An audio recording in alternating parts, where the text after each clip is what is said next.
My fellow Americans,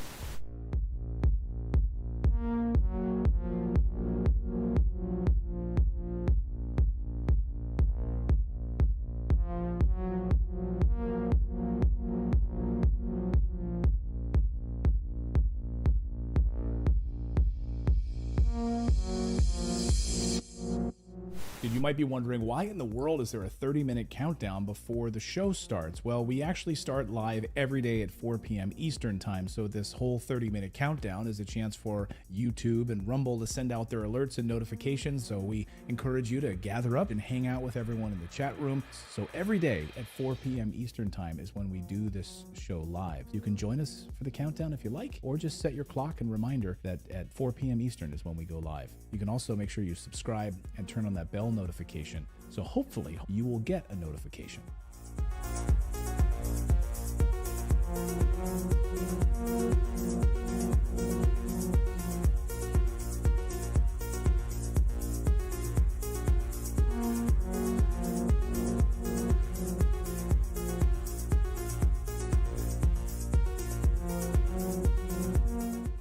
What do you have to say about dictators of countries like Indonesia, who we sell weapons to, yet they are slaughtering people in East Timor?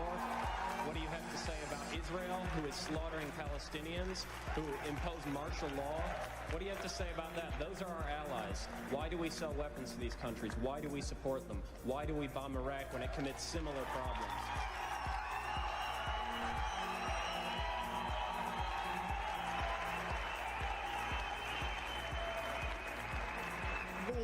There are various examples of things that are not right in this world, and the United States is trying.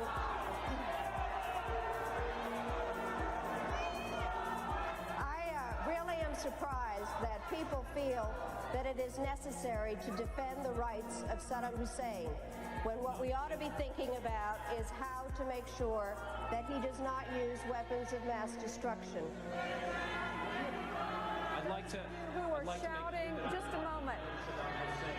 I'm not defending him in the least. What I am saying is that there needs to be consistent application of U.S. foreign policy. We cannot support people who are committing the same violations because they are political allies. That is not acceptable. We cannot violate UN resolutions when it is convenient to us. You're not answering my question, Madam Albright.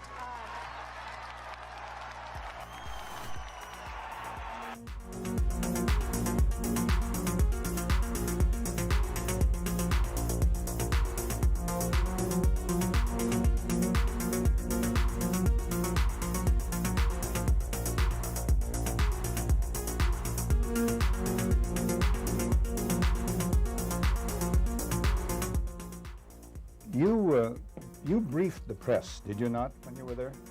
Well, I had several jobs. One of my jobs was that of analyst. I also was an interrogator and indeed briefed the press when we, the CIA, wanted to circulate disinformation on a particular issue. Disinformation is not necessarily a lie. It may be a half-truth.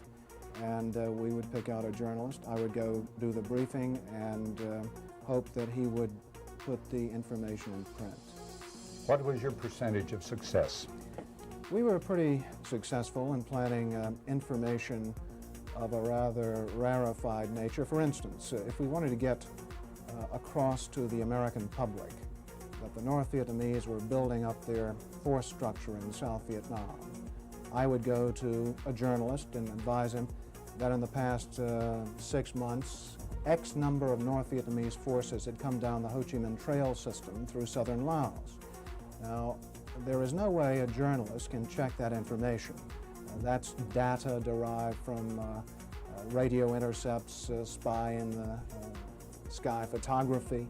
So either he goes with the information or he doesn't, and ordinarily or usually the journalist would go with it because it looked like some kind of exclusive. Go after these gentlemen. I would be directed to cultivate them, to spend time with them at the Caravel Hotel or the Continental Hotel, to socialize with them, and slowly but surely to try to gain their confidence by dolloping out valid information which was true. And then I would drop into a conversation the data that we wanted to get across which might not be true. One piece of data, for instance, that we managed to plant in the New Yorker magazine had to do with a supposed North Vietnamese effort in 1973 to develop airfields along the border of South Vietnam. The reason we wanted to plant this information was that we were trying to persuade the U.S. Congress that Saigon should continue to get a great deal of aid, and that the North Vietnamese were the chief violators of the ceasefire accord. That was printed in the New Yorker magazine under the byline of Robert Chaplin, as indeed was a great deal of such information which we tried to circulate. Frank, a two-part question. What were the objectives of or what was the objective of the CIA? What about the moral implications of what you were doing in feeding disinformation? Did the objective override the moral implications, moral problems? Well, the objective of the agency in general is to generate intelligence and get it back to Washington, to get at the truth and make sure the policymakers understand it. When you plant disinformation, you are diverging from that objective, and I think probably in retrospect, it was very counterproductive. I am, as an ex-CIA agent, opposed to the disinformation activities in which I was involved. I admit that I was involved, and I think it served no useful purpose. Propagandizing the American public or Congress is not the CIA's job. As to the morality of what the CIA was doing or that particular activity, the war was a very relative thing. It was a relativist environment, and morality seldom came into play when you were operating in the field. In my estimation, a CIA man should be amoral. That may sound pretty shocking to somebody, but what if my morality were that of a Nazi agent, if you will? You wouldn't want me to be your intelligence officer. Keep the morals out of intelligence. Keep the truth in, and stay away from disinformation.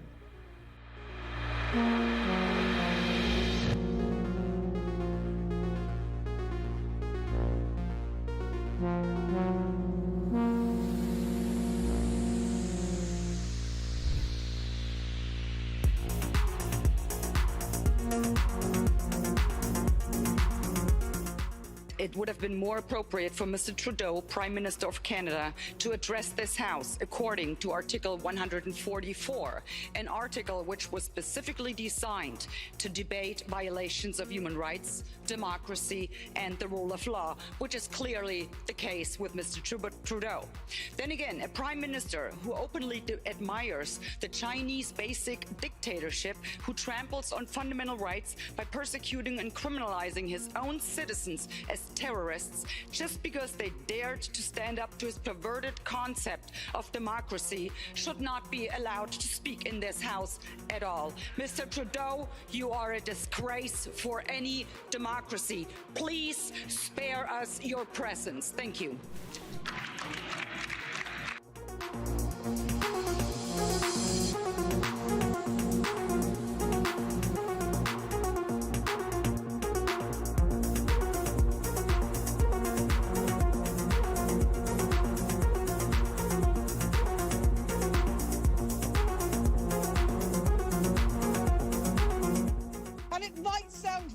Colleagues, but the answer to war is not more war, it's peace. And peace isn't delivered by the barrel of a gun, it's delivered by diplomacy, by dialogue. You can wish away your continent's history, but we share a continent with Russia. We will sit down with Russia.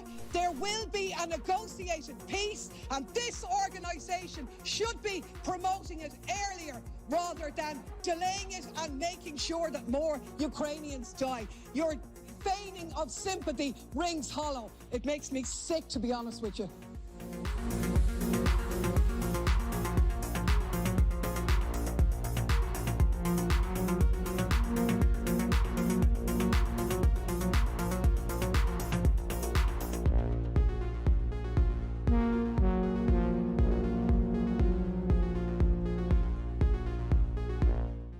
we become involved when disinformation poses a threat to the security of our country. It is when there's a connectivity to a threat to our country. It could be a threat, a connectivity to violence. And what this working group does, is precisely what I would think you would want it to do, which is to take a look at the work, the disinformation work that our department has done and ask the following questions. Do we have policies? Do we have guardrails? Do we have standards? But here's the problem. We can't even agree. We can't even agree what disinformation is. You can't even agree that it was disinformation, that the Russians fed information to the Steele dossier. You can't agree to that. How are we ever going to come to an agreement on what is disinformation so you can police it on social media? Senator, I have 2 points, if I may finish. Number one, that what this office, what this working group does, because it's not an office, what this working group does is ensure that there are guardrails, definitions, standards to make sure that the free speech rights, the civil rights, civil liberties, and privacy rights of individuals. So do you think COVID disinformation threatens our national security? And number two, if I may, Senator, and number two, is it your proposition that when the cartels spread disinformation with respect to our immigration policies to try to lure vulnerable migrants to our border illegally? I think you've got no idea what disinformation is, and I don't think the government's capable of it. Do you know who the greatest propagator of disinformation in the history of the world is? The U.S. government. Are you familiar with McNamara, the Pentagon Papers? Are you familiar with George W. Bush and the weapons of mass destruction? Are you familiar with Iran-Contra? I mean, think of all the debates and disputes we've had over the last 50 years in our country. We work them out by debating them. We don't work them out by the government being the arbiter. I don't want you guardrails. I want you to have nothing to do with speech. You think we can't determine, speech by traffickers is disinformation? You think the American people are so stupid they need you to tell them what the truth is? You can't even admit what the truth is with the Steele dossier. I don't trust government to figure out what the truth is. Government is largely disseminating disinformation.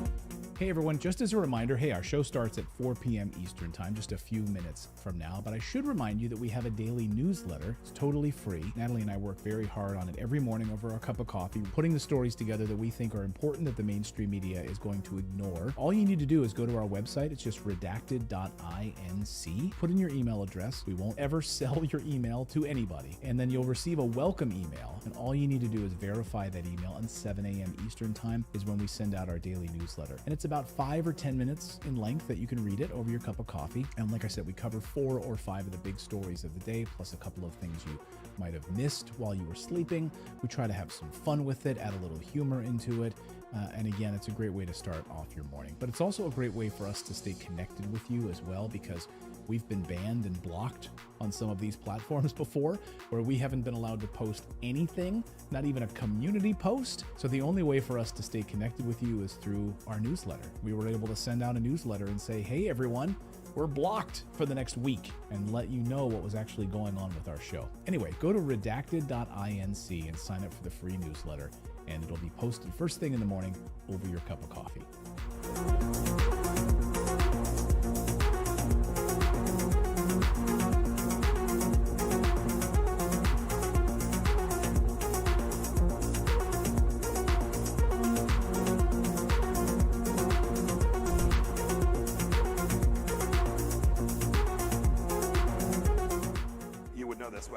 This is a bit of an aside, but in terms of how you think about problem sets, when I was a cadet, what's the cadet motto at West Point?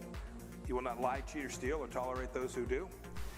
I was the CIA director. We lied, we cheated, we stole. It was like we had entire We had entire training courses.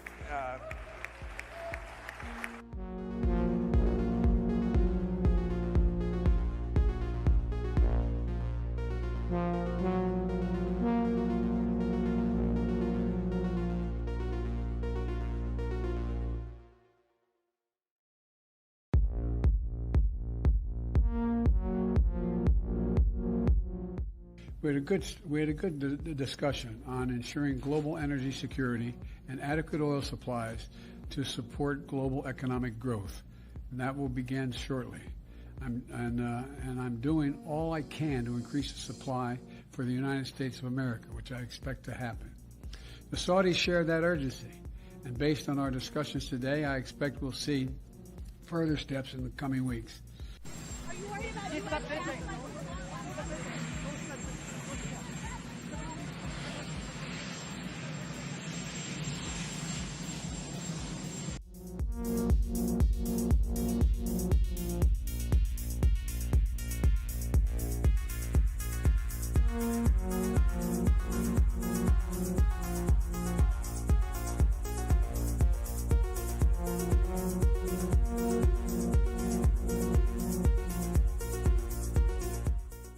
One of the hopeful things that I've discovered is that nearly every war that has started in the past 50 years has been a result of media lies.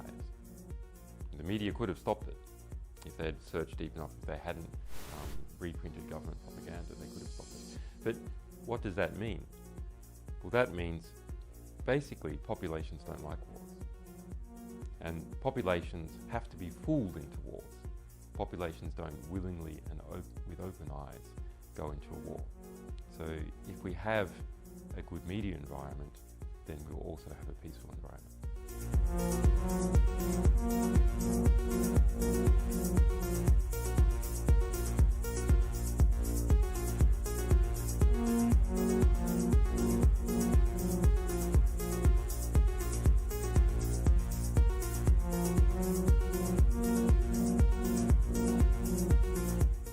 Killed a million people in Iraq. That is a separate... You killed a million people in Iraq.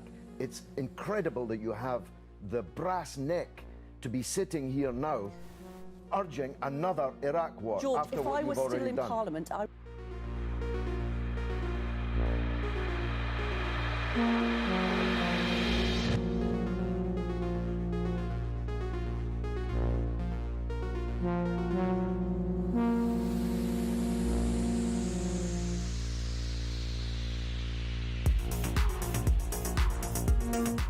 There can be no doubt that Saddam Hussein has biological weapons and the capability to rapidly produce more, many more.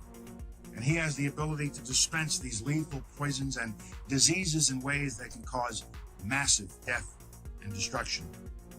If biological weapons seem too terrible to contemplate, chemical weapons are equally chilling.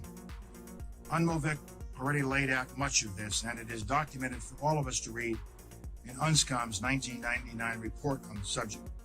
If we consider just one category of missing weaponry, 6,500 bombs from the Iran-Iraq war, UNMOVIC says the amount of chemical agent in them would be in the order of 1,000 tons. These quantities of chemical weapons are now unaccounted for. Dr. Blick says, quipped that, quote, mustard gas is not marmalade. You are supposed to know what you did with it. We believe Saddam Hussein knows what he did with it, and he has not come clean to the international community. We have evidence these weapons existed. What we don't have is evidence from Iraq that they have been destroyed or where they are. That is what we are still waiting for.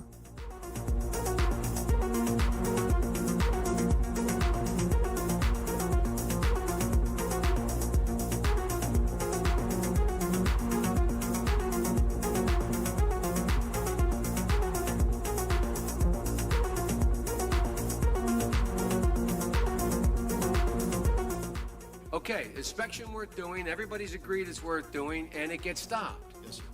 At that moment, we're an automatic pilot as far as you're concerned. Period. No ifs, ands, or buts. Now, I respect that. But now, it seems to me the Secretary of State might have a slightly different problem.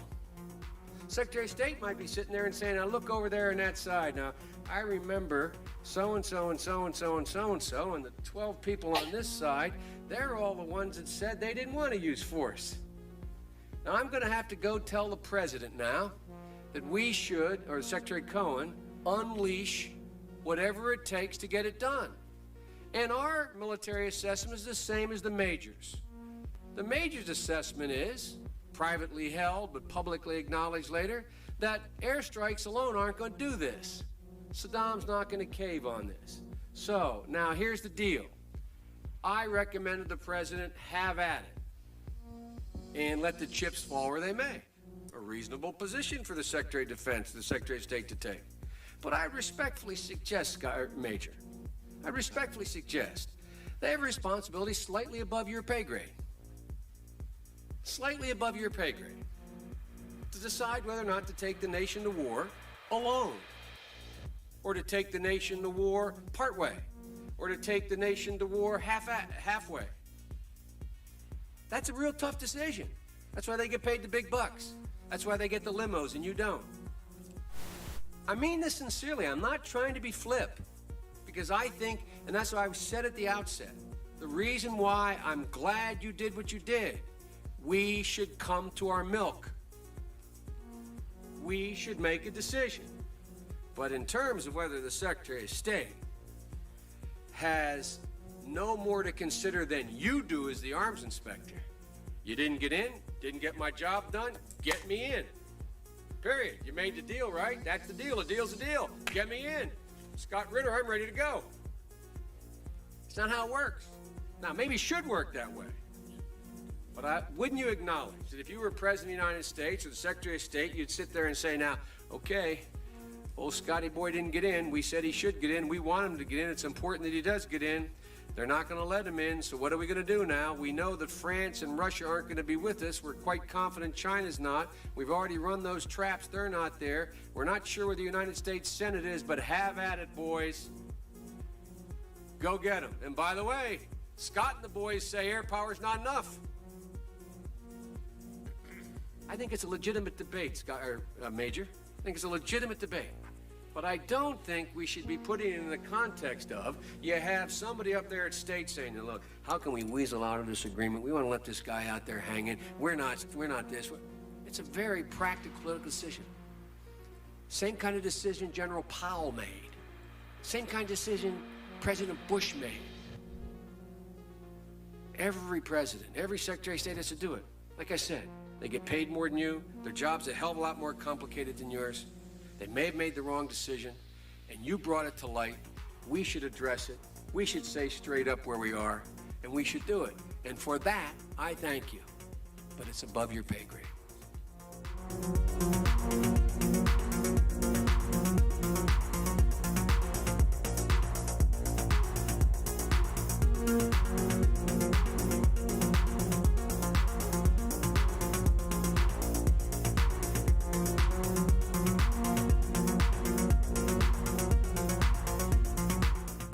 About 10 days after 9/11, I went through the Pentagon, and one of the generals called me and he said, sir, you got to come in and talk to me a sec. He says, we've made the decision we're going to war with Iraq. I said, we're going to war with Iraq? Why? He said, I don't know.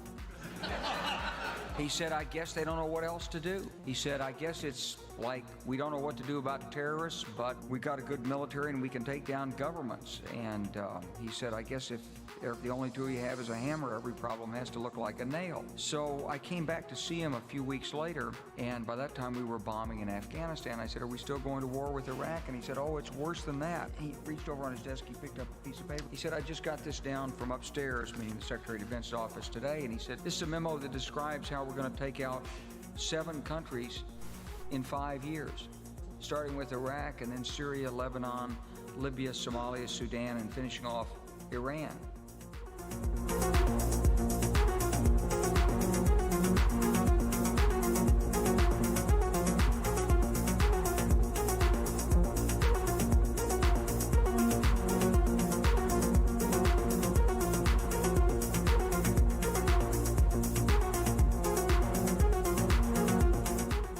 Hey everyone, Clayton here. The show is going to start at 4 p.m. Eastern Time. I should remind you that we have a VIP community. It's our Redacted Rebel VIP community. Now, this show is totally free, what you're watching right now, right? You can subscribe here on YouTube and Rumble, totally free. But if you'd like to support independent journalism, we are run by you. Without you guys, we wouldn't be able to do this show. We wouldn't be able to hire the team that we have. We wouldn't be able to afford the servers that we have. We wouldn't be able to afford the reporters that we have, the team that we have. So you can support us by going to redacted.inc, and on the right side of your screen, you'll see a VIP community button. Just click that, and for the price of a cup of coffee once a month, you can support us. We put out exclusive content, early interviews that no one else will see, live streams just for our VIP Rebel community. So again, it's totally free to watch this show. But if you do want to support independent journalism, we would really appreciate it. Come on over to redacted.inc, click on that community button, and decide if you want to sign up or not. It's totally up to you. We thank you. And meanwhile, the show will start in just a few moments at 4 p.m. Eastern Time.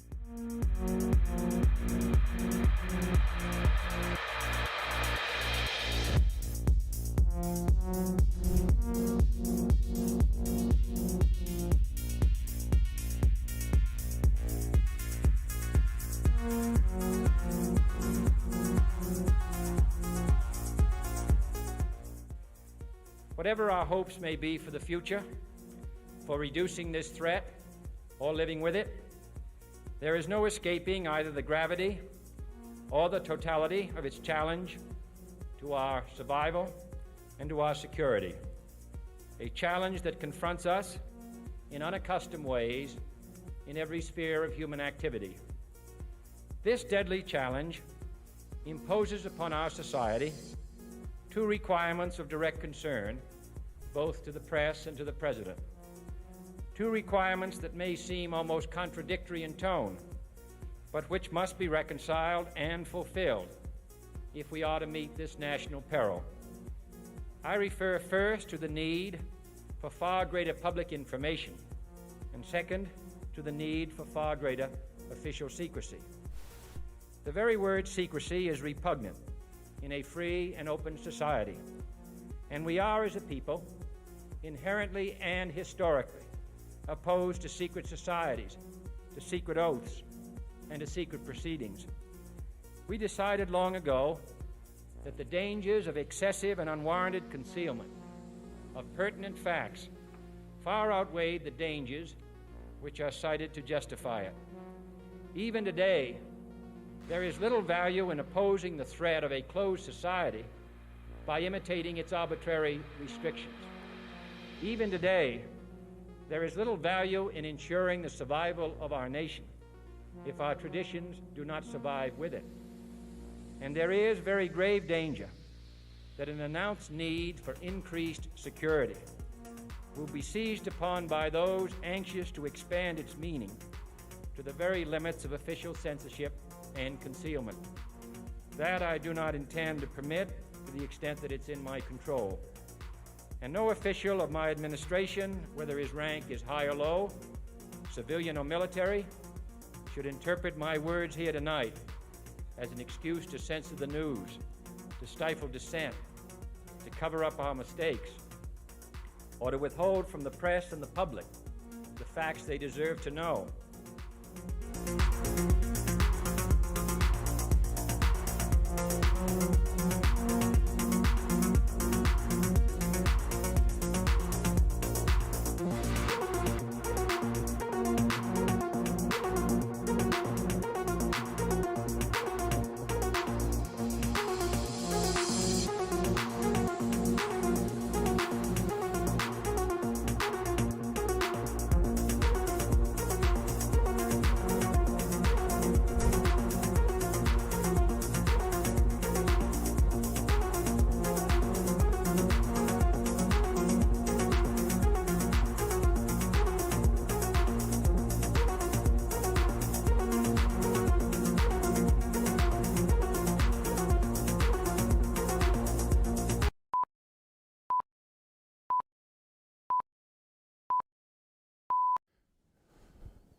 Welcome, everyone, to Redacted. I'm Clayton Morris. I'm Natali Morris. And on this show, we cut through the propaganda and cover the stories the mainstream media largely ignores. Tonight, we're going to be looking at the United States barreling towards war in the Middle East. Of course, Israeli government is pushing the United States, doing everything it possibly can right now to provoke and get the United States involved in a war with Yemen and Iran. There's a lot of moving parts that we're going to dissect tonight on the show. Plus, we're going to talk to Tara Reid. She is the woman who accused President Biden of sexually assaulting her while she was on his staff in the 90s. She claims that the FBI has been targeting and surveying her. She's launched a claim she intends to litigate because she wants a real investigation for how the government has weaponized the Department of Justice. We're going to talk to her live about whether or not you can do that because, as you may know, it's hard to sue the government. Right. And we're also going to look at, continuing on that theme, Edward Snowden has been warning all of us about the NSA whistleblower. Edward Snowden has been warning all of us about how the FBI has been using these FISA, the warrantless wiretaps and surveillance, which is supposed to be against like foreign terrorists. But no, it's being used against Americans, and it's being used in really corrupt, illegal ways. We're going to speak to a former FBI agent who is calling out the corruption and the BS at the FBI. So 2 big FBI stories we're going to look at tonight as Redacted starts right now.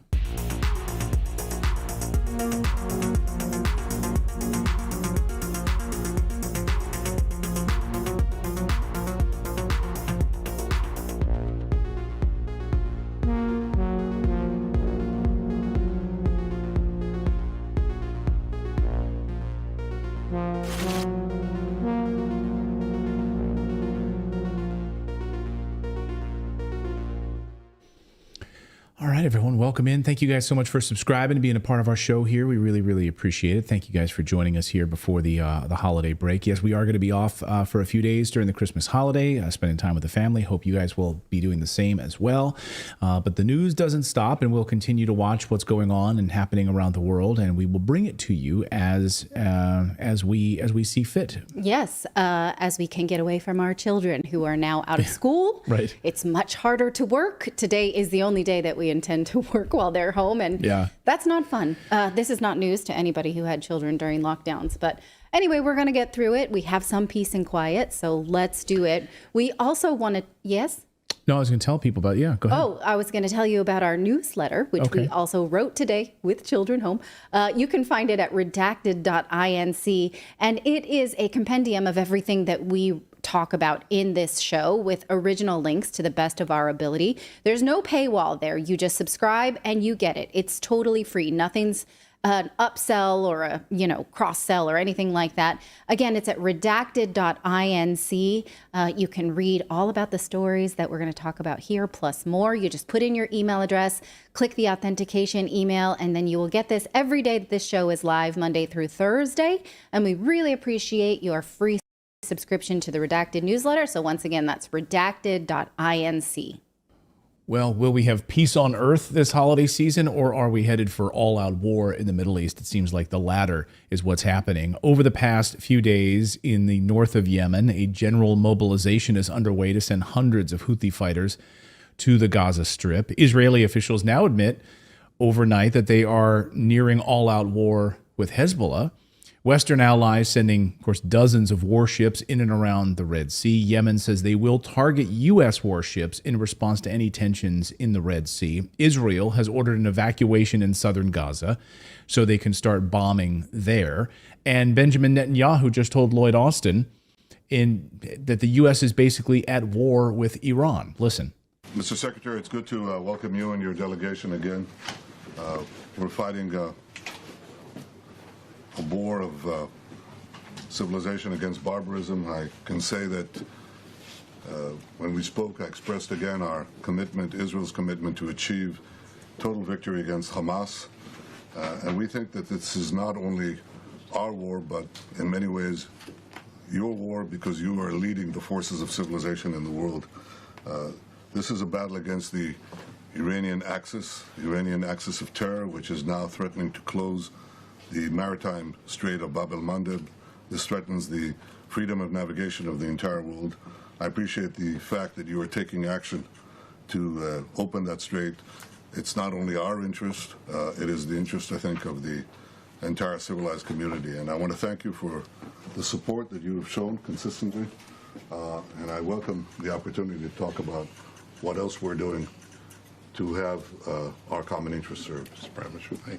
And now the White House today is threatening a veto of a UN Security Council resolution that would call for a ceasefire in Gaza and set up expedited inspection process there so they could bring in food, aid, medicine into Gaza. Imagine being in the Biden administration and being the one during Christmas time that pushes against a ceasefire. Daddy, what did you do today? Yeah, I voted to allow the continued bombing during Christmas. Thanks, Dad. You're a great father. So are we heading to war with Yemen? Are we heading to war with Iran? Let's ask former UN Weapons Inspector Scott Ritter, former U.S. Marine, who knows something about these inspection processes and something about the United Nations. Scott, great to see you.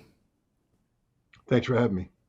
So when you hear, first of all, on the UN piece of this, the UN ceasefire, an inspection process that would allow aid to flow in here, what do you make of the United States threatening this veto on this resolution? Well, first of all, it has nothing to do with the UN or an inspection process. It has everything to do with the Biden administration has given Israel a green light to kill as many Palestinians as possible between now and the end of the year. At the end of the year, the Biden administration has said that Israel needs to shift gears and change its strategy. I mean, this is the most callous, indifferent, literally bloodthirsty policy one can imagine, because literally what we're telling the Israelis is you can kill anybody and everybody for the next week or so, and then you have to stop. And so Israel's going to do that. We won't do anything to facilitate peace during this time.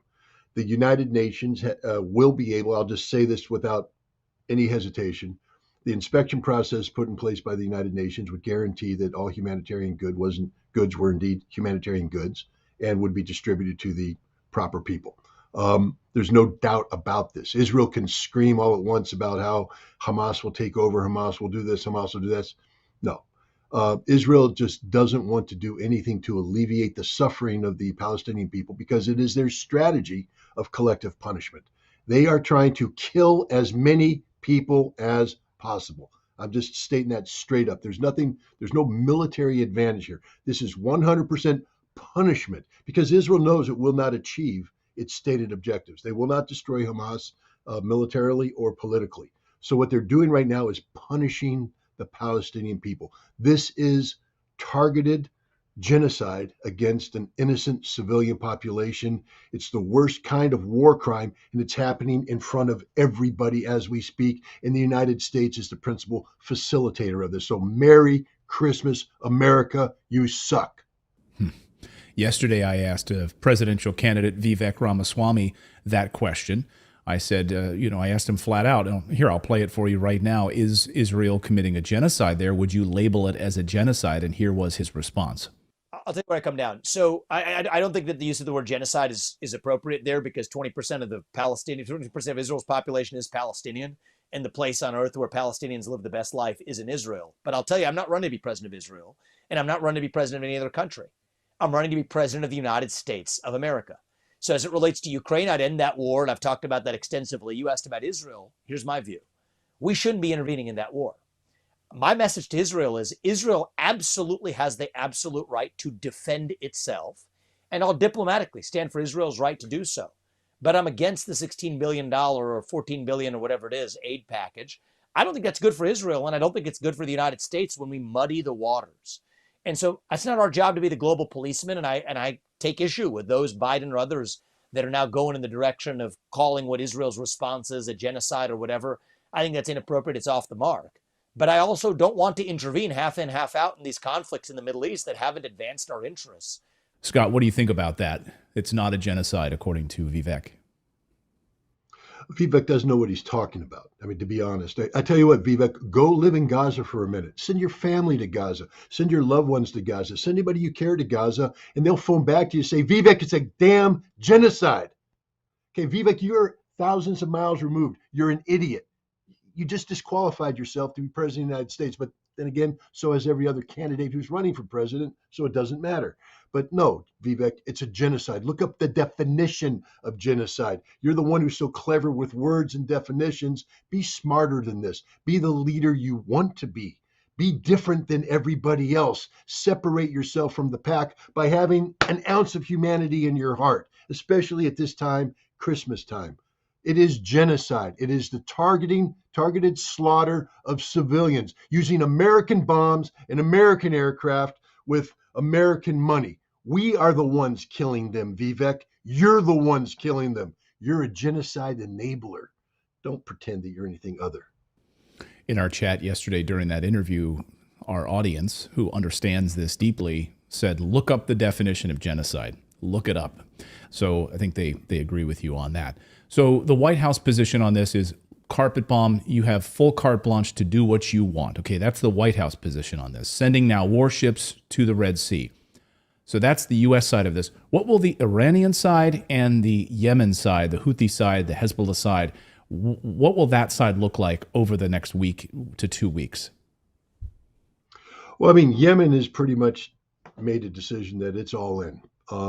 It is going to do what it can do to support the people of Gaza. And what it's doing is amazing from a geopolitical standpoint.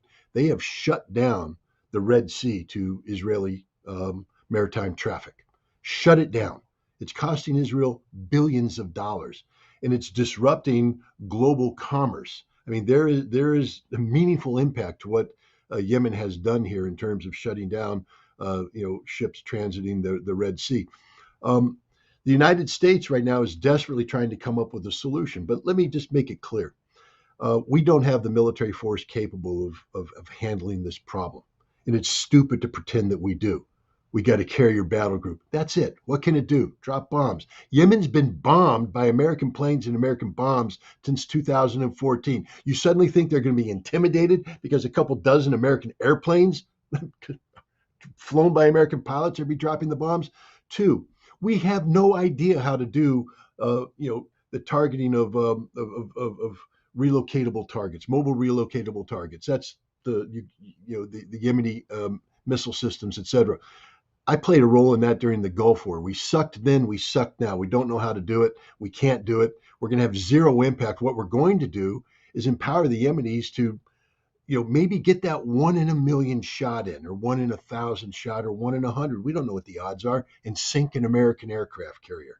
Merry Christmas, Joe Biden. You just took, and look, let's be frank about it. The American aircraft carrier is a legacy system dating back to the Second World War. It has no genuine military role today other than deterrence. The perception that it is this, powerful symbol of American power projection.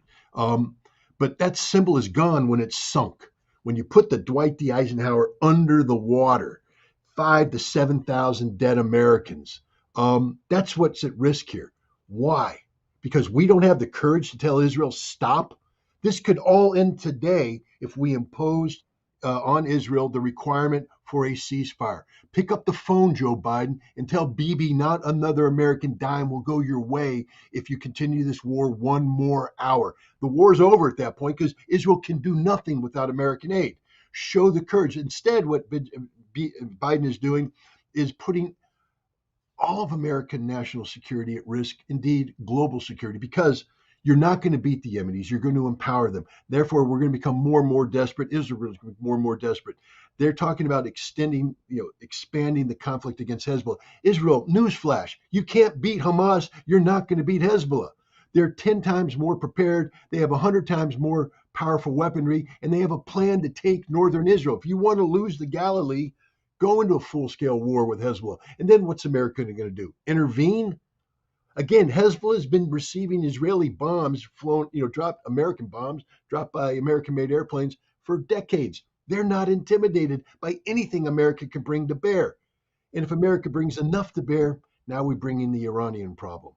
So that's what I want to get to next is the Iranian problem. I want to get that's the other big piece of this. I wanted to show you a tweet that Modad Geopolitics tweeted yesterday, and his thread has been really interesting on this, and get your take. He says, the Iranian strategy is to present the United States with a choice of either backing down in the Gaza war, thereby humiliating Israel and the U.S. and showing that the Zionist project is no longer viable, or fighting Iraq, Syria, Yemen, Lebanon, Gaza, and even Iran itself simultaneously. And he says the U.S. can cause enormous damage, but it cannot win a full-scale Middle Eastern war in multiple countries. Do you agree with that or disagree? I agree with that. First of all, the U.S. can't cause immense damage anymore. You need bombs. We've given all our bombs away. There's only so many targets you can bomb, and there's only so many bombs that you can bring to bear on targets. But what will happen? First of all, the Houthi have said straight up that if they're attacked, and Saudi Arabia plays a role in any of this, they will eliminate Saudi Arabia's oil production potential. Just think about what I just said. They'll destroy Saudi Arabian oil production. They'll destroy UAE, United Arab Emirates, oil production. Now, Iran has pretty much said the same thing. If we get involved in this fight, this flight will destroy the global economy, especially the Western economy. Biden needs to wake up to the reality that America simply cannot impose its will on this problem. This is a problem bigger than America. We don't have the military capacity to prevail in this conflict. Yes, we can drop bombs in a lot of places. We will lose everything in the Middle East, everything in the region, because there's not a military facility in that region that is missile proof. And Iran has a lot of missiles, and they will bring death and destruction down on the Americans like they haven't seen since the Second World War.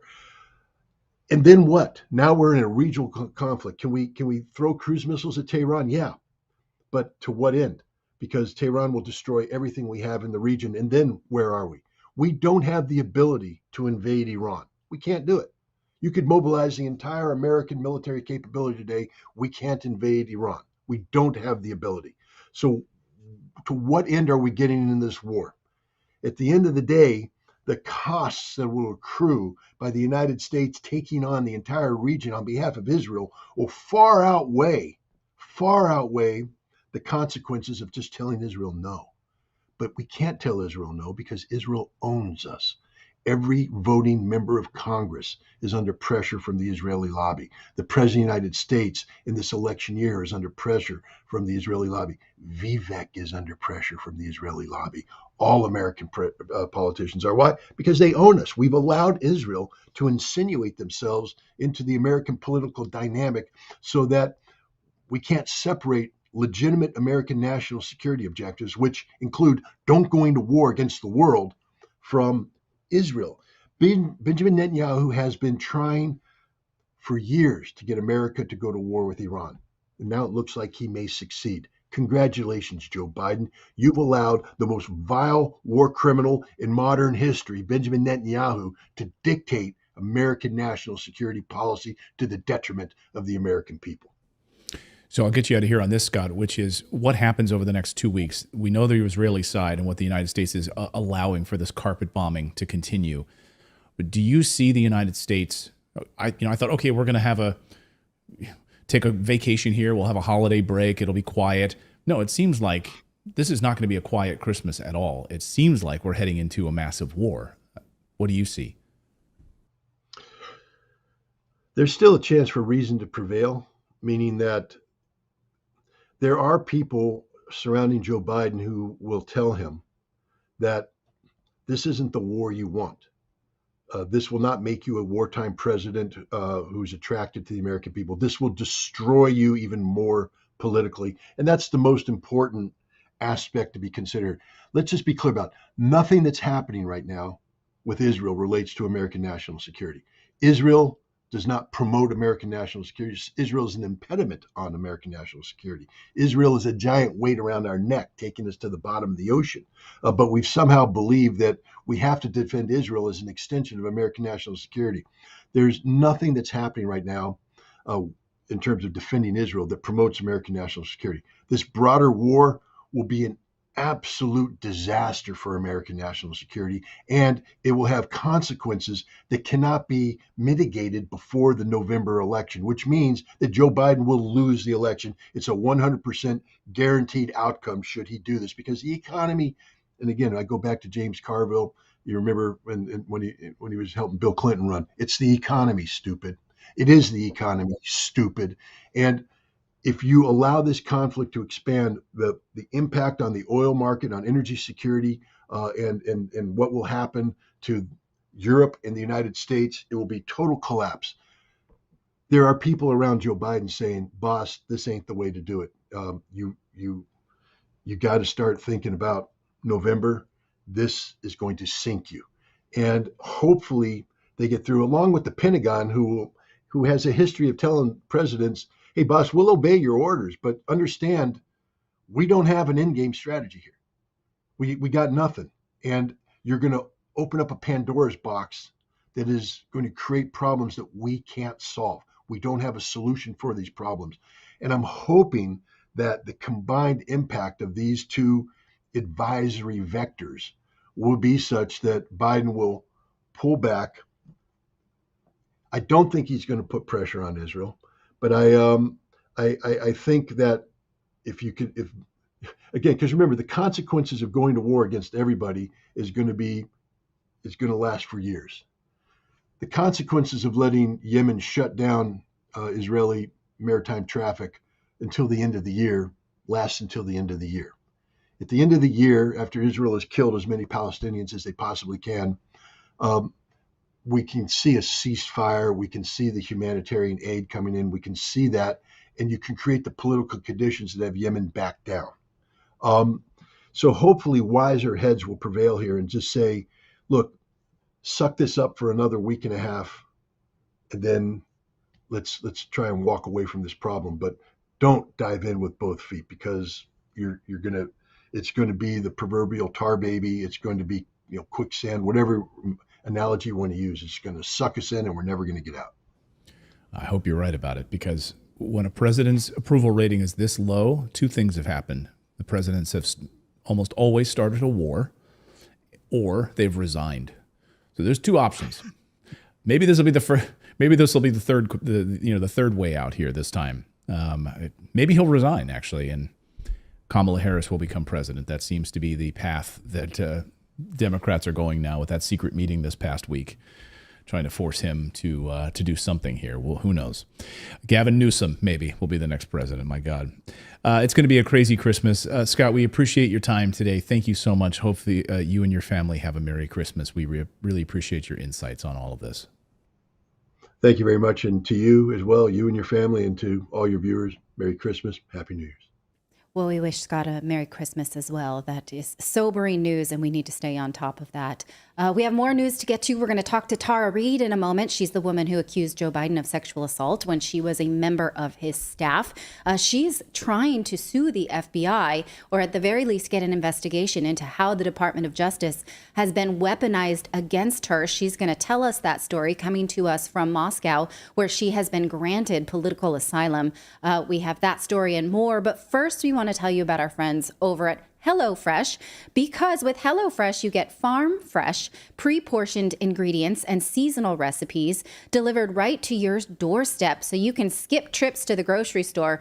Oh my gosh, have you guys been to a grocery store this holiday season? It is madness. Every time I go there, I want to take a life from someone who gets in my way. You just don't have to do that if you order your ingredients through HelloFresh. That's why that's America's #1 meal kit. Now, you know that soon the holidays will be over. It will be time for New Year's resolutions. Maybe your resolution is to save money, eat better, or stress less. That means fewer trips to the grocery store for me, if I don't want to be stressed. So HelloFresh is here to help you do all three of those things. You can say hello to your most delicious year yet with fresh ingredients and chef-crafted recipes at a price you'll like, delivered right to your door. So don't let recipe boredom strike, because HelloFresh has more options than ever before with whatever it is that your diet plan is, whether it's calorie smart, protein smart, vegetarian, what have you. So You right now can go to hellofresh.com/redacted-free. Use our code redacted-free, all one word, for free breakfast for life. That's one breakfast item per box while subscription is active. That's free breakfast for life at hellofresh.com/redacted-free with code redacted-free. So please check them out. Let them know that Redacted sent you. They are America's #1 meal kit. Tara Reid joins us today. She is the woman whose life has been shattered by people who want to protect President Joe Biden because she dared to report sexual assault when this happened to her when she was a member of his staff in the 1990s. She is suing the FBI to demand an investigation into the weaponization of the Department of Justice. This lawsuit just was released, or it's actually a claim with an intent for a lawsuit, was released just this week, and she joins us today to talk about it. Happy holidays. Thank you so much for coming back on Redacted. Well, first, thank you so much for having me again. It's wonderful to see you and Clayton, and Merry Christmas to your whole team. So, and Happy New Year. Well, you know, I'm safe here in Russia, in Moscow, Russia. I did offer to testify in Congress against Joe Biden remotely, and have not heard back about that possibility because they're kind of reorganizing how they were doing the hearings. And then, you know, they had a change of speaker. So it wasn't just about my leaving for Russia. There was not a lot happening with really investigating the Biden family until just recently again. And my attorneys approached me and said, look, there were several statutes in several states that they violated your privacy. And this is happening to other people. This is happening to other, you know, American citizens where they're being illegally surveillanced by a weaponized DOJ, FBI. So this is the first step. This complaint, it's a complaint filed with the Inspector General in the DOJ about the FBI to look at their tactics and what they were doing to me.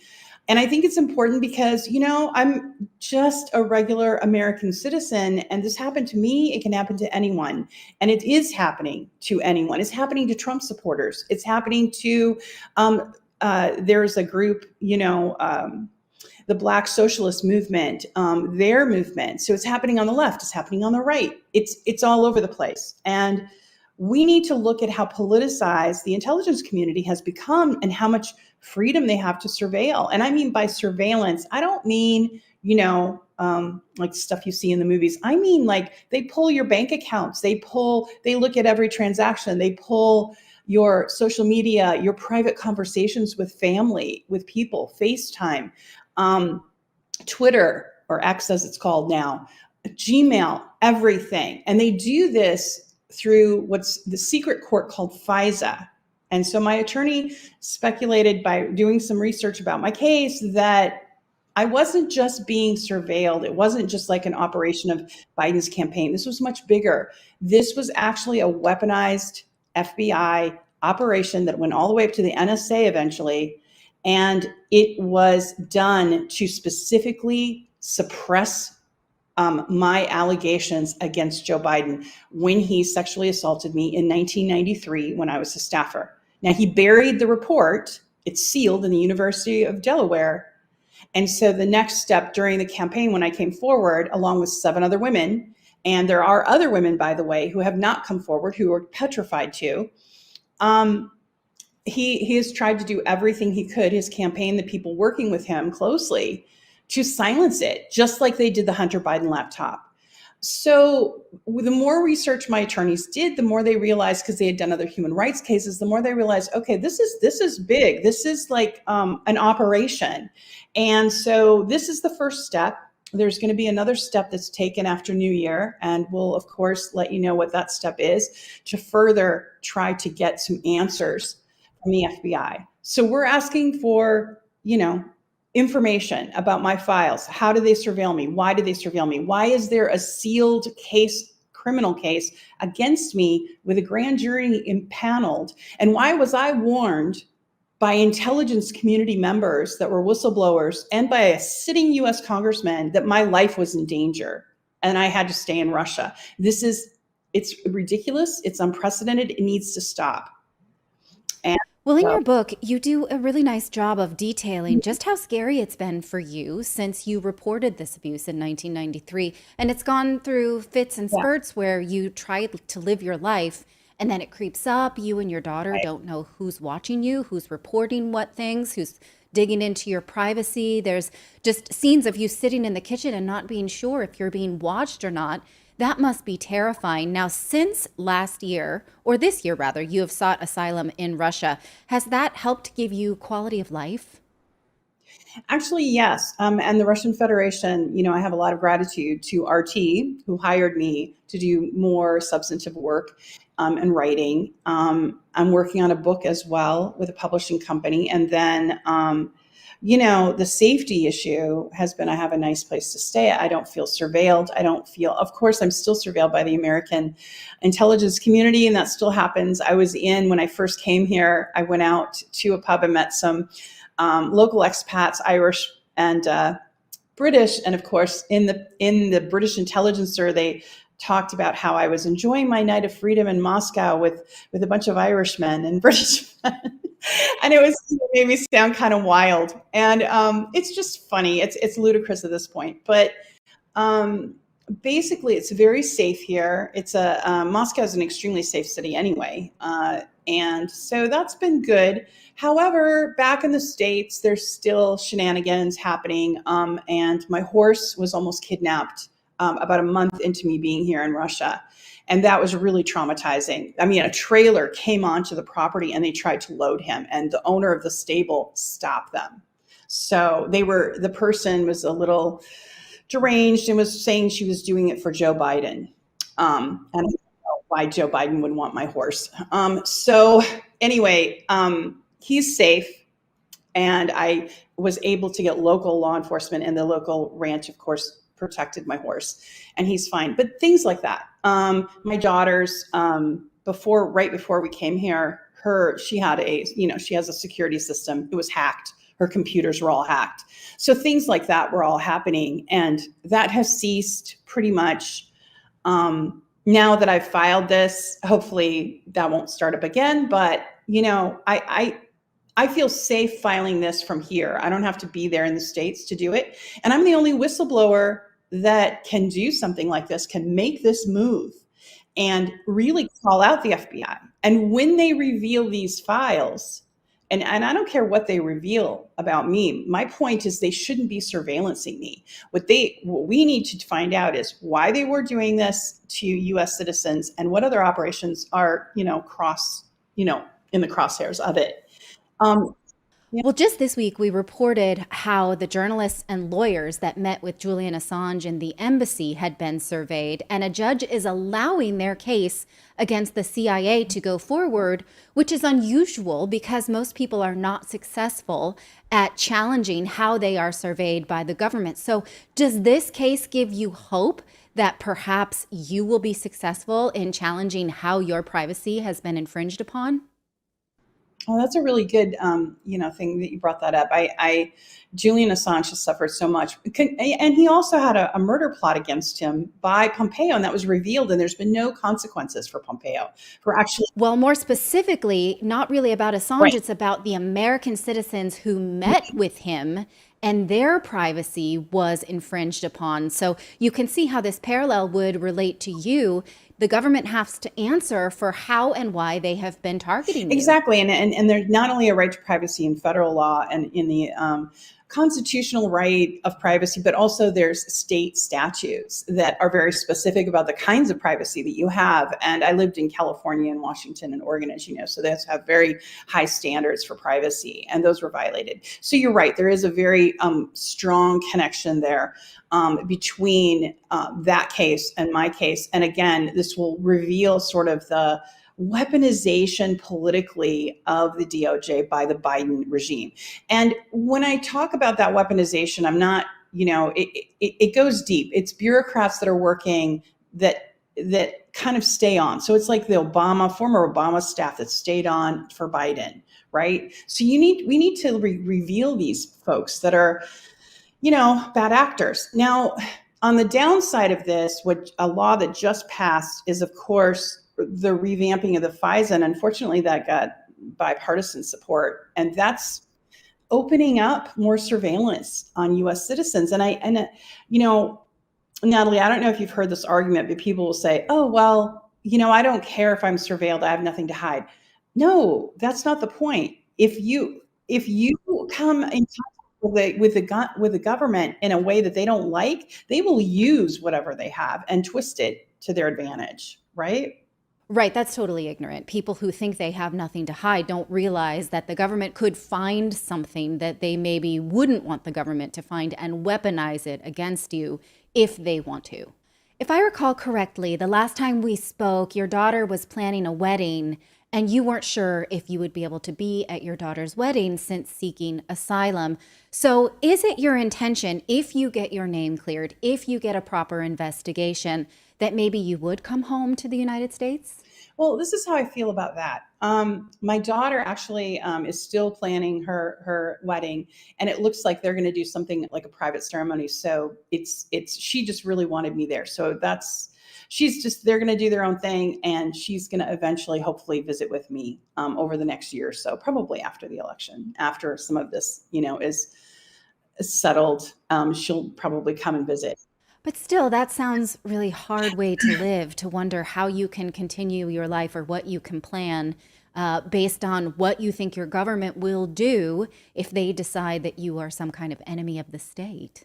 That's okay. But one has to adjust to one's circumstances, and this is it. And I try to look at the higher good, and the higher good is it's exposing the corruption. It might make it easier for other American citizens if they know the truth. I'm just going to keep telling the truth. And, eventually, like shows like yours, which are really awesome, you specialize in trying to bring forth things that are being hidden by the mainstream media and, real truths that people need to know. And my daughter will be okay. She graduated. I missed her graduation, but we FaceTimed, and, you adjust. And my daughter is really supportive. She just believes in what I'm standing up for. And so she's like, I'll come see you in Moscow. We'll do something there. And I can't take the risk of going back to the United States. And frankly, my plans right now are to pursue justice as best I can from here, build my life here. The Russian Federation has given me asylum, and only 10% of people that apply get asylum. So I'm very lucky. I'm going to, do my work. And if I could just interrupt you for a second. You said that only 10% of asylum seekers in Russia are given asylum. That's not the narrative that we usually get. We're presented Russia as this catch-all for any bad people from the United States, as sort of a middle finger to the United States. So they take Edward Snowden, they take anybody who, they think the United States is upset with. But you're saying it's actually a much harder process than all of that, and Russia is very deliberate about the asylums that they grant. No, it's a rigorous process. And, the way they looked at my case, and of course, intelligence looks at it, which, I never came in contact that I know of any FSB. They, do that at a higher level. And they they have their own backdoor communication. All the intelligence agencies talk to each other in backdoor ways, even when they're, but there was such a sense of urgency that I got mine in 90 days. So it was very quick. And it was a big old yes.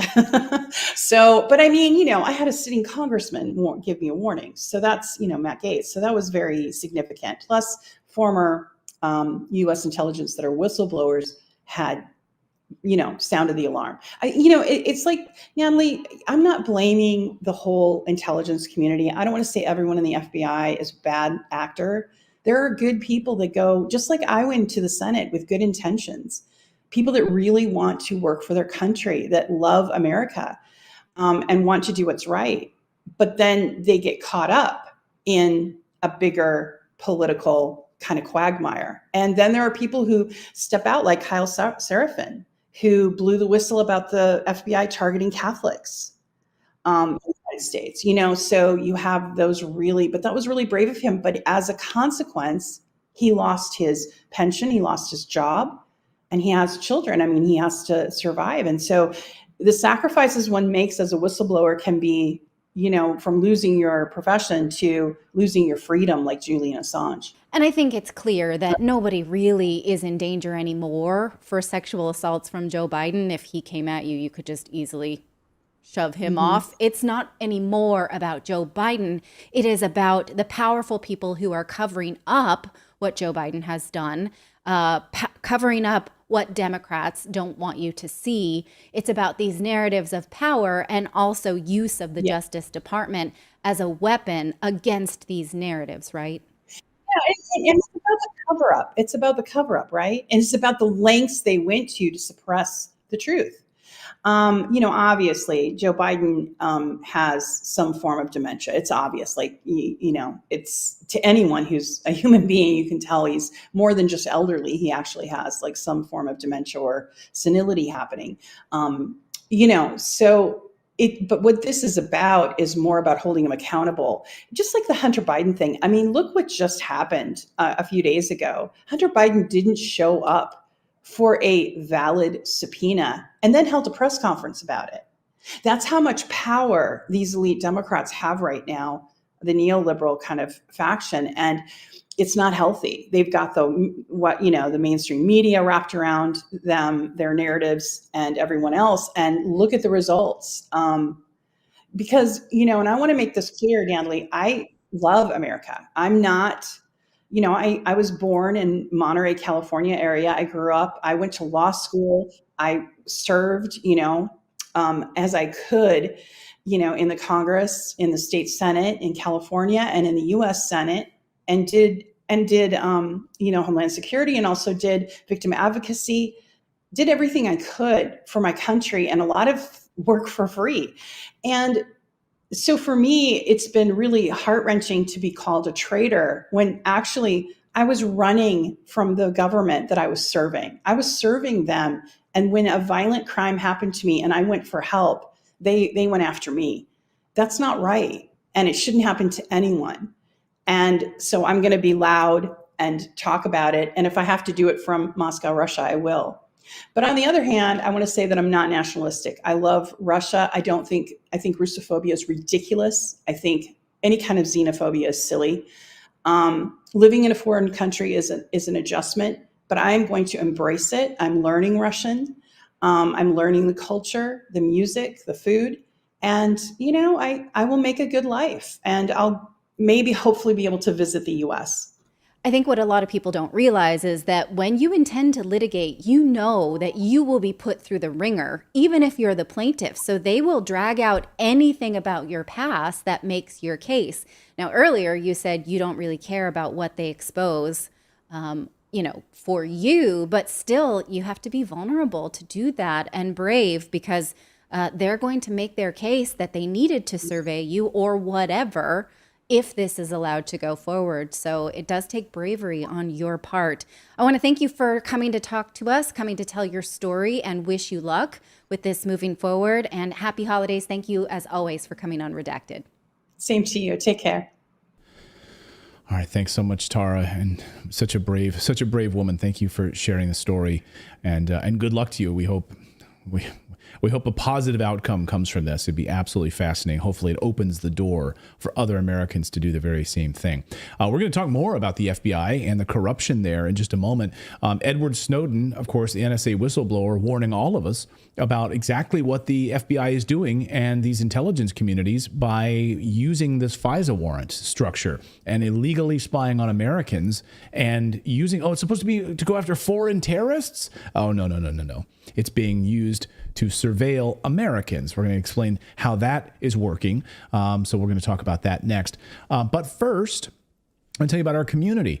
We will be off during the holidays, but our Redacted community will continue. We're going to release videos early there to our Redacted members. If you want to join our Redacted Plus Club and support independent journalism, just come on over to redacted.inc.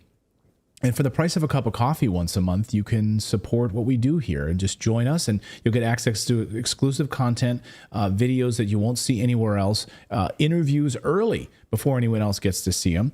We also have our book club. Natalie's book club is in there now. So just go over and join our Redacted Plus community today. Go to redacted.inc And yeah, join us. We'd love to have you there. Again, it's redacted.inc.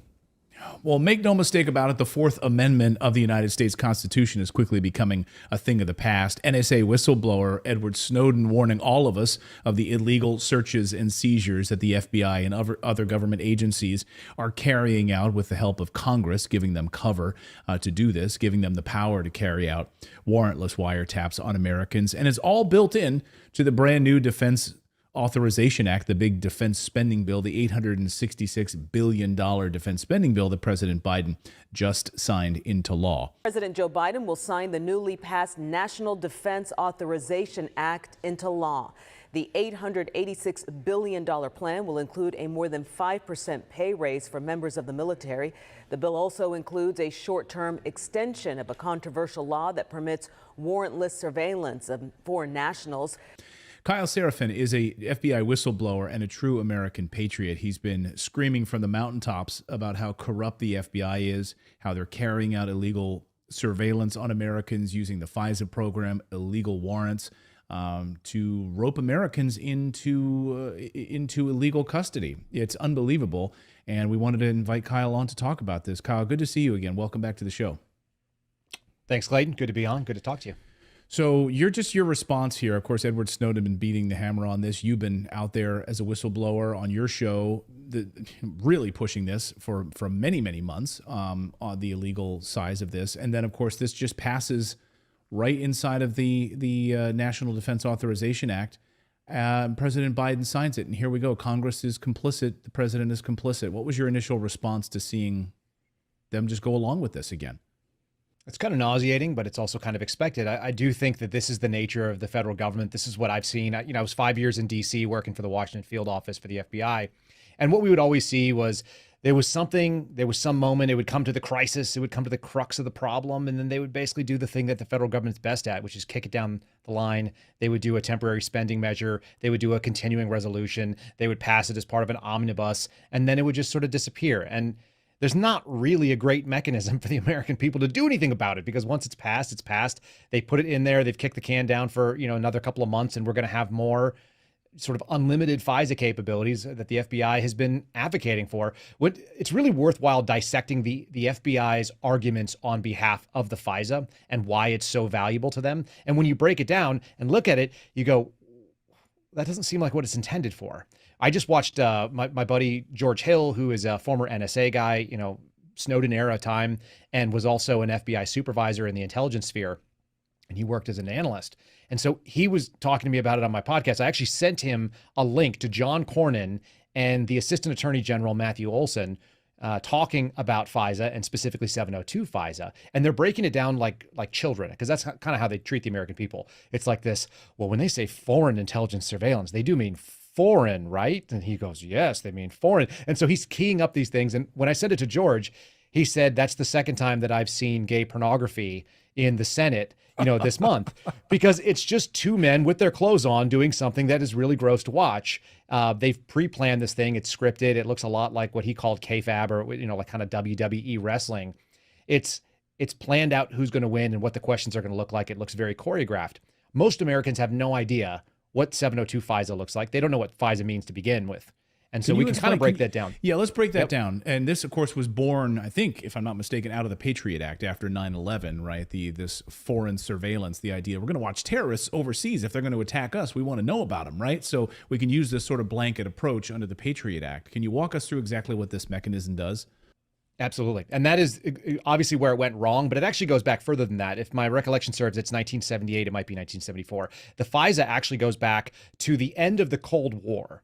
And something that I discussed with George Longform, and people can find kind of shorts of it. We've been trying to cut it up so people understand, but it's really pretty obvious that we made it through the entirety of the Cold War without FISA. FISA is the Foreign Intelligence Surveillance Act. It allows organizations like the FBI and the CIA and the NSA, mostly it's NSA collections, to be able to gather what we would call signals intelligence. That's going to be text messages and phone calls and emails now and stuff. Well, obviously, a lot of this didn't exist back when it was written.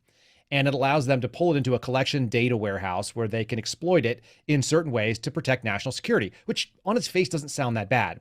In the post 9/11 world, when so many things were weaponized, they actually expanded it out to include terrorists. So it went from nation state actors like the Soviet Union and maybe China and things like that, to now adding on foreign terrorist organizations as designated by the State Department. And once you open that kind of can of worms up, it kind of gave them the ability. It's not just foreign actors doing intelligence. Now the intelligence is actually operational because terrorism is a crime. It usually involves violence and coercion and things like that.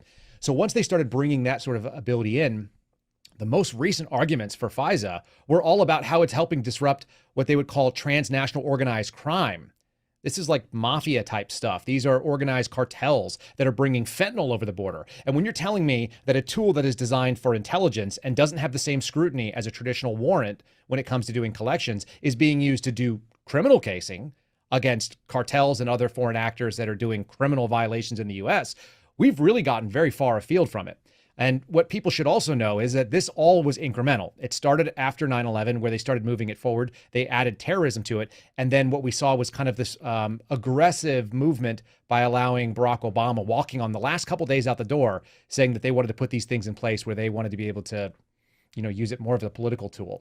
And as I've talked to you a little bit, it's worth knowing intelligence cases, which is what we're talking about with FISA, they don't have the same scrutiny as criminal cases. They're not the same thing. So when someone uses a traditional warrant, maybe it's helpful for our audience and for me to break it down. So a traditional warrant versus how these FISA warrants are being utilized. Like what would happen in a traditional warrant situation versus this? So traditionally, you need probable cause. You go in front of a judge and you say, here's my pattern of facts. I, as this person, swear on my training and my ability that I've uncovered these particular facts, and I believe they mean this, and I think that they show probable cause that fill-in-the-blank law has been violated. That's what you get a warrant based on. And then a judge will FISA, issue a warrant, and you can go into somebody's Correct. house, and you can search their computers and all of that, and then make an arrest if you find what you think is there based on and evidence. you have to be very you have to be very specific, though. You say, look, I believe that there's probable cause to believe that this crime happened and that evidence of such crime exists in this format in this place. So you actually have to describe the things to be searched.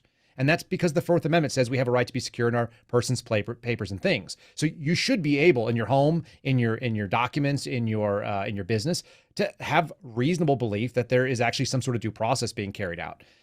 Intelligence is very different. There's no allegation of a crime that's required for an intelligence case.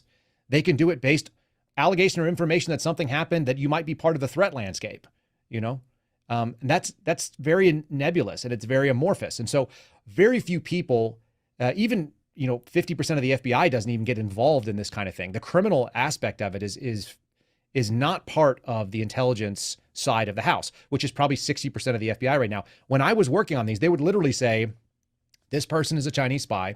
We would know that. We could document that. And they don't have any rights to due process because they're not in the United States and they're not subject to any of our constitutional protections. So we can gather on them. So we nominate them for what's called 702 coverage. It's literally foreign people in foreign places that are doing intelligence type work. And that's not really that big of a deal. But as somebody who is a criminal investigator, whose real goal is to find people that are harming U.S. national security, I don't really care what Chinese spies are doing in China. That's sort of irrelevant to me. What I care is what Americans are they talking to? And so that's what I'm going to try to find in that coverage. I want to know how they are using whatever it is they do over in China to affect my interests here as an American and as a federal agent. Who are the people that are actually implementing whatever plans they have? And so I'm going to start looking for that. And when I do, if I happen to find someone's name that's of interest, I find Clayton Morris, and so I start searching you through that database. That's actually called reverse targeting. And that's supposed to be illegal underneath the FISA. It's me taking your name from collection that I'm authorized to have, and now I'm going to query you against the database. And we found out the FBI has done this millions of times. It's really one of the only ways that this tool is used. They've used it millions of times in violation of the law. And in 2022, they only did it about 300,000 times. It was only like 2%. So only 300,000. Wow. 1 in 50 queries was a violation of federal law. And that's why they wanted you to re-up it. They're like, look how good we're doing. We're passing it on 98% with compliance. But that 2% of failing is a constitutional violation. So then how are they using it? So they're grabbing Americans with this. They're querying Americans. And then what are they starting to do with that information? Are they going out and just making arrests on those individuals? Are they trying to then suddenly build a case on this person and trying to match some sort. I mean, how are they getting warrants? How are they pulling these people into prison? I mean, it sounds like a total violation of the U.S. Constitution. And how is this even holding up in court? And that's the best part, because you're using the word warrant like we're actually doing search warrants. That's not what's happening. We're using FISA. FISA is not a warrant in a traditional way. Number one, a true FISA that is actually geared towards somebody who is an intelligence threat to the United States is argued in front of what's called the FISC, the Foreign Intelligence Surveillance Court, which is a secret court that basically agrees with the FBI 100% of the time, including against when they went after Donald Trump with lies. Like they actually altered text messages and emails to flip the meaning of what the email said. That's what Kevin Kleinsmith was accused of. He literally said, instead of, he deleted the not or he added a not and basically flipped the meaning 180 degrees from what the actual statement was, and they used that to argue in front of the FISA. So that's how they got the Carter Page FISA. Those are actually authorized warrants, even if they lied to get them. But when we're talking about 702 FISA, we're not actually talking about a warrant system. It doesn't go in front of a court. I literally nominate somebody for 702 coverage, and then an FBI special agent in charge will just sign off on it. It's all internal because it's not trying to find a criminal violation. That's at least how it starts. We're creating intelligence investigations that are literally for the purpose of information. We just want to know what you're doing. And once we know what you're doing, then we can get really rowdy and we can actually generate a criminal case if we uncover something. And it might not have anything to do with the intelligence we looked at. Let's say I start investigating you because you have foreign contacts and you're very interesting. So now I know some of these foreign contacts and I see what you're up to. But in the middle of this, I also find that you're involved in some sort of white collar fraud because I used secret subpoenas called national security letters. They're abbreviated NSL. I get some of those NSLs, I get your bank records, and I'm like, oh, that money doesn't make a lot of sense. That's not what I was investigating you for, by the way. But I found it now. Now that I know it, I can go and I can write a real criminal warrant. It's called parallel construction is the way people always phrase it. You're constructing a criminal case parallel to the intelligence case. The intelligence case basically has no boundaries on it. It's very, very wide open and nebulous because it's not for criminal purposes. But now that I know that that information is there, I might as well use it. So now I go at you and I can create this criminal case. I can get a real warrant. I can go and request those things with a grand jury subpoena, and I can use those in court. But I never have to tell anybody that I found it by using the national security tools, because those will never be unclassified. And so that's the real danger for Americans. When you have a secret system that is using security apparatus tools to investigate, and then you can actually parallel construct that investigation under a criminal heading and actually put people in jail for it, they'll get a legit warrant. But the reason that they even knew any of that information, they should have never had access to in the first place. That's why it's so scary. It's like a secret police. I mean, this is what you have in a fascist government, right? I mean, this is secret police. Yeah, by definition, I think. It's incredibly troubling. So, all right, April, this thing gets kicked down to April, this extension now that President Biden just signed into law. And what do you think is going to happen in April when this thing comes back up for renewal? I think that previous performance is a pretty good indicator of what the future is going to look like. And all we've seen is that Congress continues to sign off on this thing. And I can't decide whether it's because they're ignorant and they don't know what they're signing. That's a real possibility. We have to accept that. I mean, as someone who worked in government, it's almost always easier to believe that people are stupid than they are being nefarious or malignant. But there's a real possibility that some of these things, they realize that some of their evil deeds may be exposed, because if they are in bed with people that are in threat countries, they're going to get swept up in this stuff too. And that was actually part of the abuses that was highlighted. Mike Lee, the senator from Utah, was very good about calling it out. There were something like 19,000 donors to a single member of Congress that got swept up in 702 coverage. And there's no excuse for it. We don't even know which member of Congress it was or why they were swept up. So it's very, very broad reaching.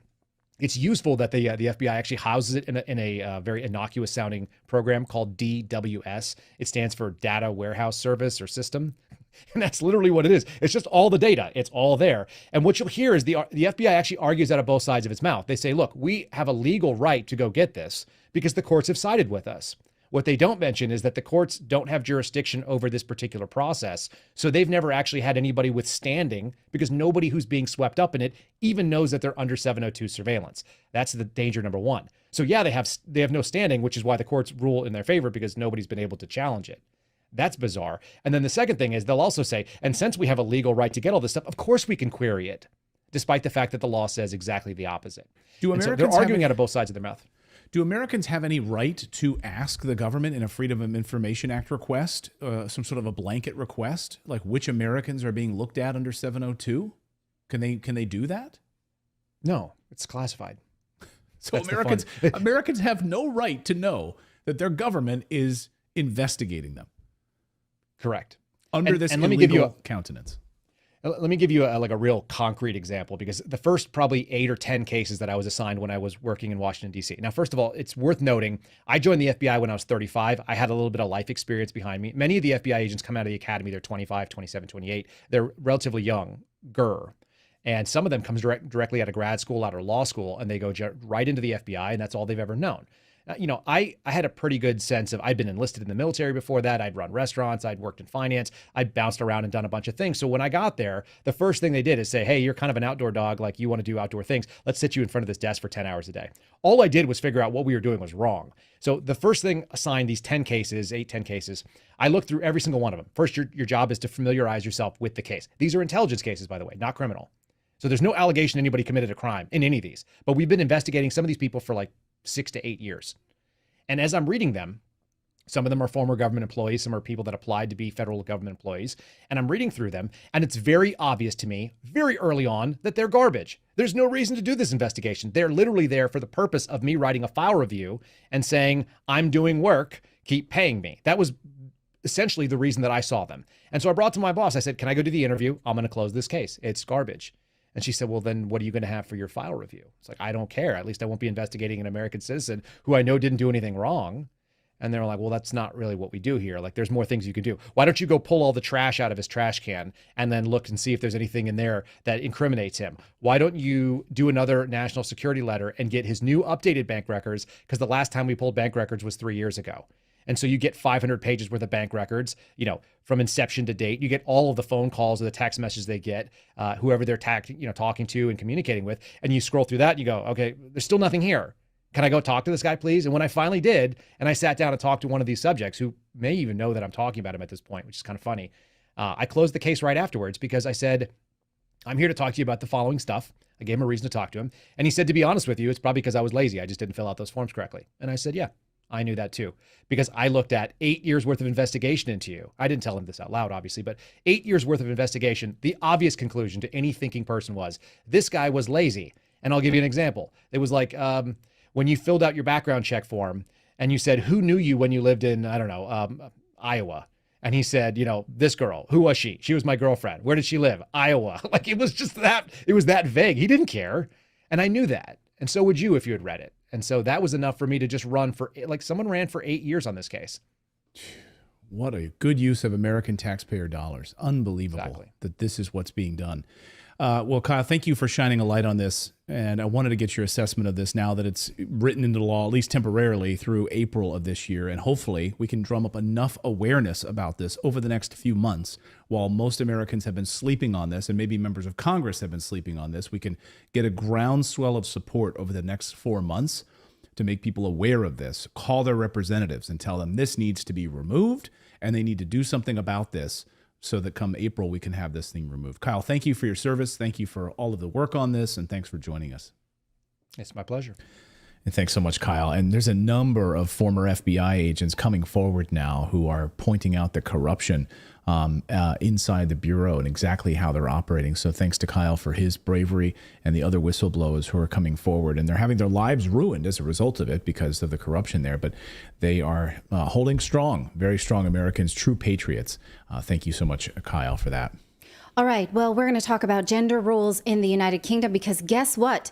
You can't say that transitioning a child is the right thing to do without research anymore. This is novel. Wow. In the UK, they've had enough of that now, and the government has published official guidelines for gender questioning children in schools. And this is based on the leadership and months-long research from parliamentary member Kenny Badenoch. She has said repeatedly, you can't just tell me best practices are to transition a child, change their name, change their pronouns without any research behind it. I'm done with that. We are no longer going to just let people say this is what you do and that's what everyone's going to do because we're bullied by trans rights lobbyists. No more. That makes her public enemy number one. And this is exactly what they were worried that she would do. Recall last year they called her transphobic for meeting with a detransitioner named Kira Bell in order to understand how children who take hormones can really be harmed, especially when they start young. This was from Pink News last year. They said, uh-oh, she's been hired. This is no good. We're in trouble. So according to these activists, you should not talk to people who have had horror stories of sex changes before they were 18, cross-sex hormones that are unproven to do anything but also proven to be harmful. So we should ignore them, right? Well, she's having none of that. Here she was a few days ago discussing this, how she met with this person. Politicians didn't want her to meet with this person, which is so crazy to think about. Kira Bell is an English person, right, who says, I was harmed by this. And politician says, we can't look at you. The trans rights lobbyists will be upset if we even talk to you. So sorry you were hurt, go stay in a corner, or else it will cost me my political career. She did not care. And Kemi Badenoch met with her anyway. Listen to her story. In May 2021, against official advice, I will stress that officials said you should not have this meeting. I met a young lady called Kira Bell. She was a lesbian. She was a lesbian who told me the horrific experience that she had in the Tavistock clinic.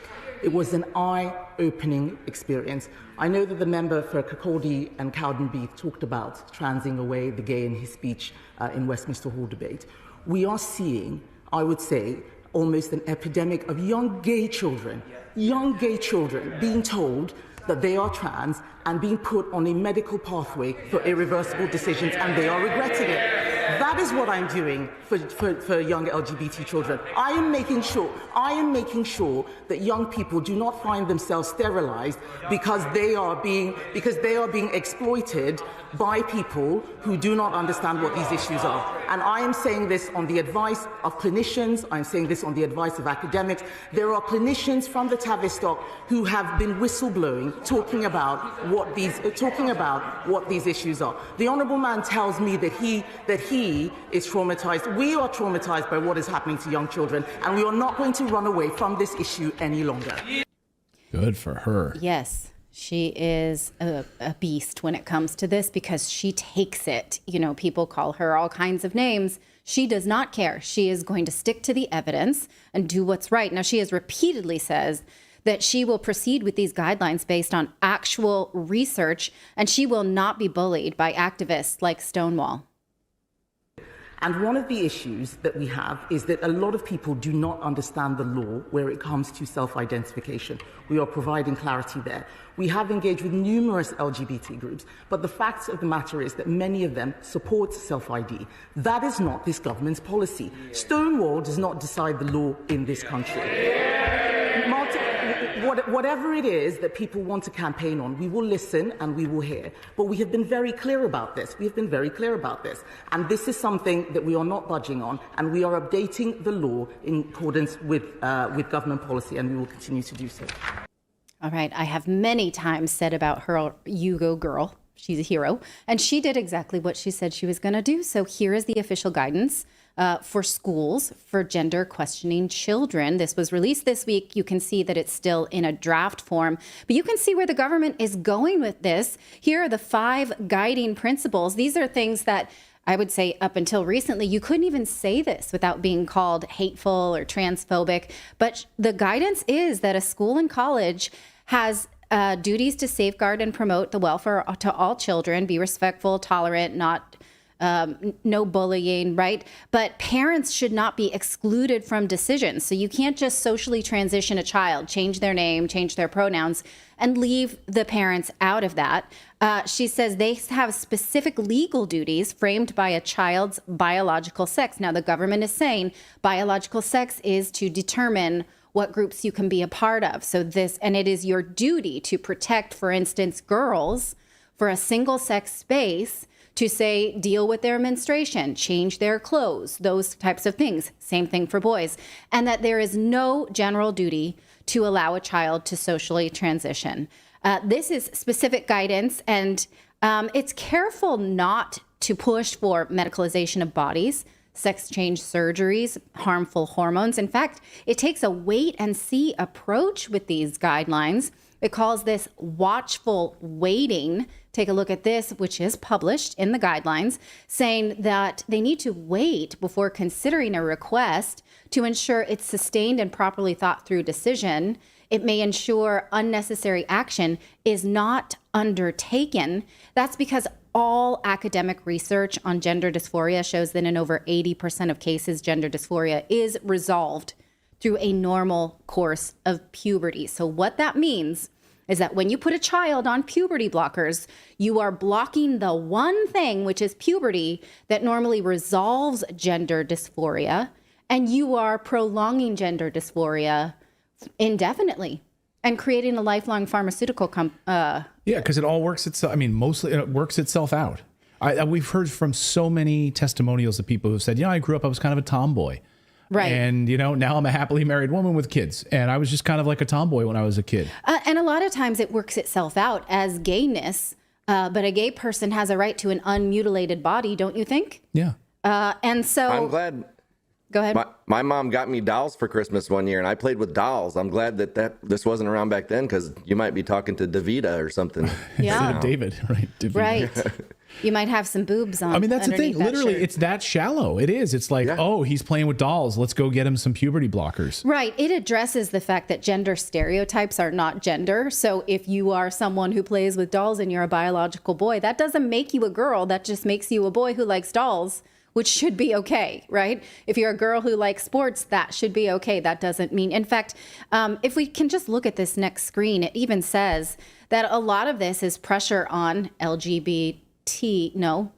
just be LGB people, Right. just lesbians and gays, right? Mostly that they hear from lesbians who felt pressure to identify as a transgendered male, or a transgender male who felt pressure to come out as a lesbian rather than transgender. It's just very confusing because you're slapping these labels on children for the purposes of adults, when watchful waiting would give them time to figure it out, to stop being so pressured by these pharmaceutically backed lobbyist groups. And it says that schools should make clear that they are under no pressure to reach a particular outcome, right? And a lot of times when a school gives you this label, like, okay, you must be trans. This is a very brave course you're taking. This is who you are now. And if you tell a young person that, they're like, okay, this is my cross to bear. I can handle it, right? I'm a brave person. It's going to get me attention. This is very self-replicating. As you can imagine, though, these new evidence-based guidelines that say that you need to prevent, pushing someone into an agenda, that you need to have watchful waiting and single-sex spaces, you can imagine that trans lobbyists do not like it. In fact, Stonewall, the charity that has been discredited because they push people into gender transition, they hate this. Here is their statement on this guidance, calling it not fit for purpose. They say it comes from a very narrow ideological perspective. It presents trans children as a contested belief. And it says that there's been no attempt to understand the needs or lived experience of trans children. Well, again, they cite research from lived experiences of many people. So that's just an outlie. They just basically said they didn't talk to any of us that we wanted you to talk to. And this lie is because there's no research on the efficacy of what they call best practices. They said they wanted them to sort of go along with this best practices, which means transitioning children, cutting off their genitals, building breasts or taking them off, hormones, what have you. And in fact, people who advocate for gender transition know that it would never, ever pass any academic or board review. I remind you of this. Go ahead, David, please. Well, I was just going to say, have you seen on Twitter, the pictures and just how barbaric all of this looks? Like it's, and the stories of how much pain they're in after those medical transitions. I can't even stomach reading some of it. No, it's awful to look at. I mean, it is. It's like you're looking at mutilated individuals, like something that would come out of a torture chamber. It's incredibly painful. Even if you don't go the surgical route, the medicines alone, what they call get your tea, some of this is injections. I've talked to my children about this and they're like, you're getting a shot all the time? No, I'm out. They're injections. Some of it's not, some of it's just pills, but you think about, it's basically polyjuice potion, like in her, in Harry Potter, you are transitioning your body into what it's not, and it hurts a lot, and it creates a lot of medical problems that you didn't have before. Here is last year, Dr. Meredith McNamara. She's an advocate for transgender, gender-affirming healthcare. Gender affirming, you know what I think of that term. She admitted last year that none of these best practices would ever pass any kind of academic review. Moving on, the state claims that the absence of randomized controlled trials negates all evidence for the benefits of gender affirming care. First, an RCT, or randomized controlled trial, for gender affirming care would never pass an institutional review board safety or ethical standard. Okay. Yeah. Wouldn't. There's no gray area there. No, because one, it's hurting young bodies. Two, it's unethical to test this on them. Three, we know that this resolves itself through the normal course of puberty. And four, we know that none of this transitioning ever resolves gender dysphoria. It just persists, no matter what level you transition yourself to. And we know that these drugs are harmful and cause all manner of things, including hair loss, memory loss, bone loss, density. There are now teenagers with osteoporosis and, long-term risk of cancer. So, okay.